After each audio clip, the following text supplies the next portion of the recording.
Ito Pala Young Candaba 3rd Viaduct is now at 50% completed. Relative to the business of the Pogo. Those are documents of Attorney Harry Roque. Wala pong business document as far as Pogo is concerned dun sa rate na yun. Hindi ko po alam kung ano talaga ang nakuhang rate because I'm not involved in the motion to quash as far as Lucky South is concerned.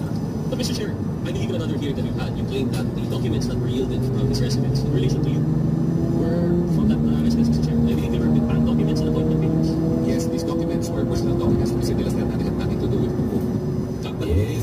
Tama yun. Tama yung sagot ni Attorney Harry Roque doon. Move on to your next point. Are not really documents. They are business documents, Mr. Chair. They are official appointment papers po siya nakikita. Well, yung appointment paper po niya, siya initially appointed sa Malacanang kasi kuya doon sa nasa files niya.